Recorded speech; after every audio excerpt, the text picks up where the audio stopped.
రాఘవేంద్ర స్వామి ఆలయం నెలవై ఉన్న ప్రాంతం మంత్రాలయం. ఇక్కడ వరుసగా 3 సార్లు ఎమ్మెల్యేగా గెలిచారు వై బాలనాగిరెడ్డి. నియోజకవర్గం ఏర్పడినప్పటి నుంచి బాలనాగిరెడ్డి హవానే కొనసాగుతుంది. 2009లో టీడీపీ తరపున, 2014, 2019లో వైసీపీ తరపున గెలిచారు. ఈ మంత్రాలయం సెగ్మెంట్లో 60% బోయ సామాజిక వర్గానికి చెందినటువంటి ప్రజలే నివసిస్తారు. దాదాపు 1,10,000 మంది ఈ కమ్యూనిటీ వారు ఉన్నారు. అయితే ఈ సామాజిక వర్గం నుంచి బలమైన నేత మాత్రం మంత్రాలయంలో లేకుండా పోయారు. దీంతో జనాభాలో డామినెంట్గా ఉన్న పొలిటికల్ పవర్ మాత్రం రెడ్డి సామాజిక వర్గం చేతుల్లో ఉంటుంది. 2009 నియోజకవర్గాల పునర్విభజనలో భాగంగా మంత్రాలయం కొత్తగా ఏర్పాటైంది. ఎమ్మిగనూరు నియోజకవర్గం నుంచి మంత్రాలయం, కడుబూరు, కోసిగి మండలాలతో పాటుగా ఆదోని సెగ్మెంట్ నుంచి కౌతాల మండలాన్ని కలిసి ఈ మంత్రాలయం నియోజకవర్గాన్ని ఏర్పాటు చేశారు. గతంలో ఆదోని నియోజకవర్గంగా ఉన్న ఈ ప్రాంతం 2009 నుంచి మంత్రాలయం ప్రత్యేక సెగ్మెంట్గా మారింది. ఇప్పుడు మరో ఎన్నికల పరీక్షకు సిద్ధమైంది.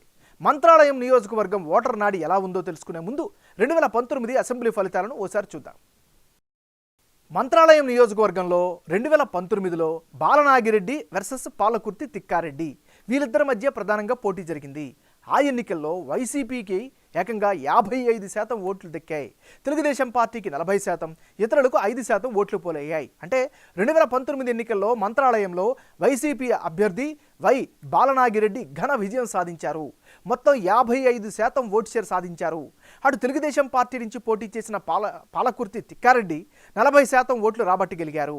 ఇతరులకు 5% ఓట్లు పోలయ్యాయి.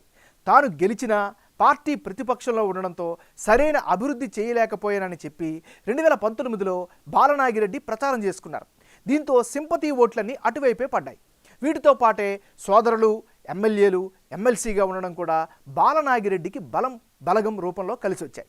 మరి ఈసారి ఎన్నికల్లో మంత్రాలయం సెగ్మెంట్లో రాజకీయం ఎలా ఉండబోతుందో big TV exclusive detailed election సర్వేలో వెల్లడైనటువంటి అభిప్రాయాలను ఇప్పుడు పరిశీలిద్దాం. ముందుగా వైఎస్ఆర్ కాంగ్రెస్ పార్టీకి చెందినటువంటి నాయకుడు వై బాలనాగిరెడ్డి.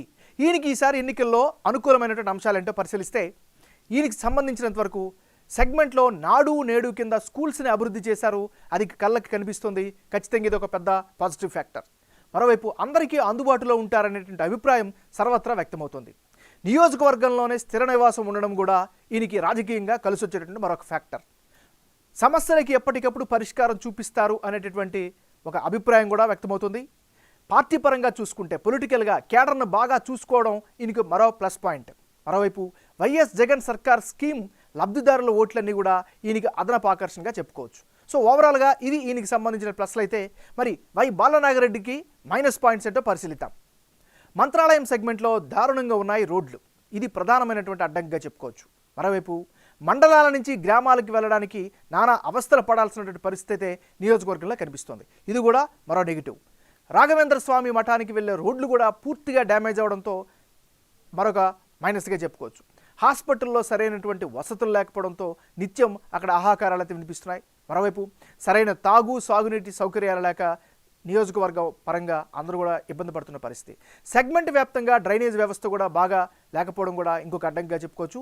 మంత్రాలయంలో ఉపాధి అవకాశాలు లేకపోవడంతో నిరుద్యోగులైతే ఈసారి ఈయన పట్ల కాస్త వ్యతిరేకత చూపిస్తున్నారు.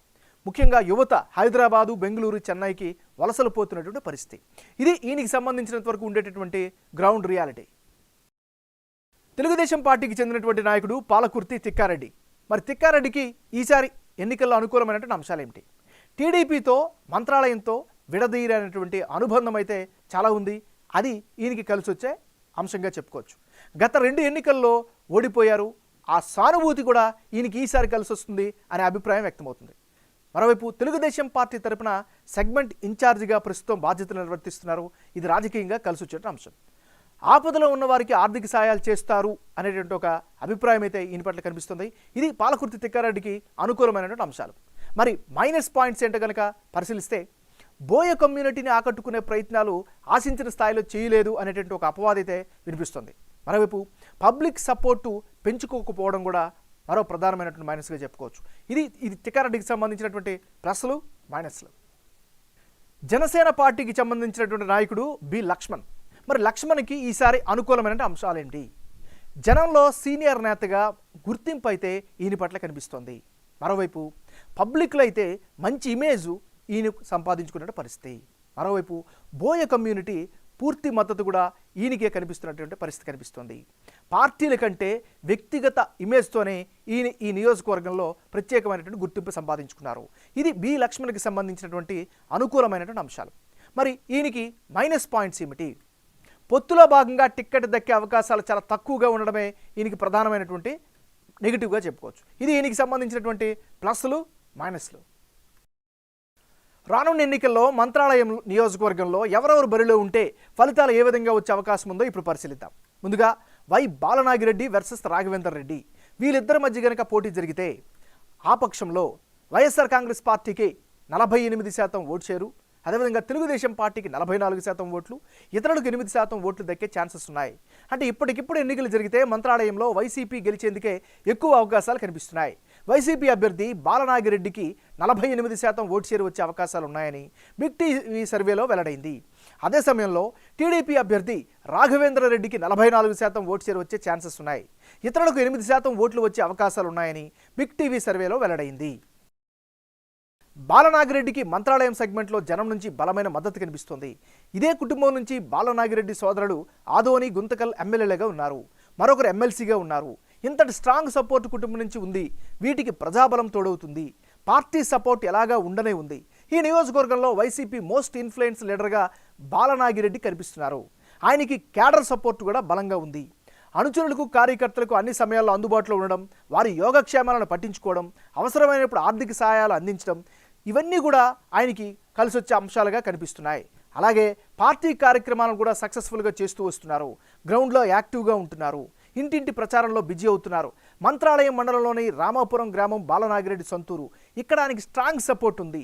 వీటితో పాటే చుట్టుపక్కల గ్రామాల్లో నాగిరెడ్డికి బలమైన ఓటు బ్యాంక్ కనిపిస్తోంది. 8,000 మంది పూర్తి స్థాయి మద్దతుదారులు ఈ గ్రామంలో ఉన్నారు.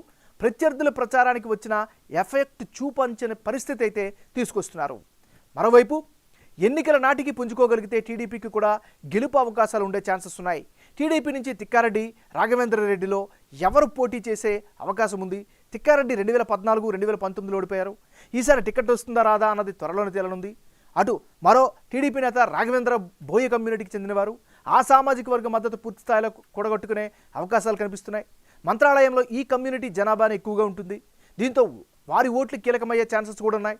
అయితే తిక్కారెడ్డి కూడా మంత్రాలయంలో కీలక నేతగా ఉన్నారు. టికెట్ రాఘవేంద్రకి దక్కినా ఆయన మద్దతుదారులు టీడీపీకి సపోర్ట్ ఇచ్చే అవకాశాలే ఎక్కువగా కనిపిస్తున్నాయి.